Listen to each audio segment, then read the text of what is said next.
Excavando el pasado. Nunca olvidaré ese día de primavera del año 2003. Era yo por entonces un joven técnico de obra encargado de supervisar los movimientos de tierra durante las obras de construcción del parador de turismo dentro del castillo de Lorca. Era un proyecto enorme y aunque todos sabíamos que estábamos trabajando sobre historia, nadie imaginaba lo que estaba enterrado bajo nuestros pies. Recuerdo el sol encendiendo la ladera, el polvo en el aire y el ruido constante de las excavadoras. Pero de pronto una voz, la del arqueólogo responsable de la Dirección de Obra Preventiva, me detuvo. «Parad todo», dijo con voz firme. Fue entonces cuando noté que algo no encajaba entre los sedimentos rojizos. Yo mismo quise excavar con mis propias manos.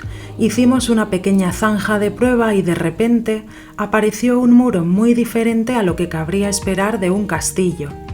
Las piedras estaban colocadas en hileras irregulares, no defensivas, sino domésticas. Aquello no era una muralla, eran las paredes de casas antiguas. Mientras apartábamos tierra con cuidado, uno de los arqueólogos murmuró: «Creo que esto es un barrio completo, una judería». Ni siquiera sabía bien qué significaba la palabra, pero el tono de susurro me heló la sangre. Una judería medieval dentro de una fortaleza cristiana era algo increíble. Conforme avanzamos, las casas se iban sucediendo unas tras otras, cada una con sus salas, sus muros, sus rincones. No eran restos aislados, era un barrio entero.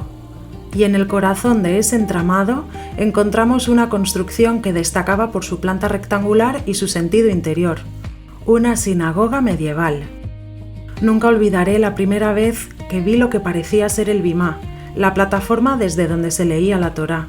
Estaba allí, semioculto bajo capas de tierra de siglos, intacto en su base.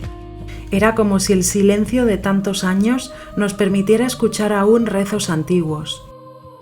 Mientras los arqueólogos analizaban cada fragmento de cerámica, cada azulejo y cada lámpara de vidrio rota, yo me quedaba mirando a mi alrededor, preguntándome quiénes habían vivido allí, cómo era su vida diaria, qué habrían sentido cuando tuvieron que abandonar sus casas tras la expulsión de los judíos en 1492. La emoción creció cuando llegó un especialista en historia medieval y confirmó lo que todos sospechábamos. Aquella sinagoga era uno de los pocos templos judíos que nunca fueron reutilizados como iglesia tras la expulsión, un hallazgo excepcional en toda España.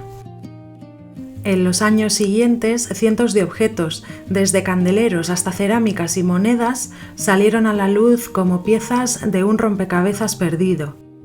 Yo seguía viniendo a menudo, casi como un peregrino silencioso entre sombras de un pasado que habíamos despertado. Hoy, cuando camino por los restos que ahora forman parte del Parque Arqueológico del Castillo de Lorca, siento que tengo el privilegio de haber sido testigo de un momento en que la historia nos habló sin filtros.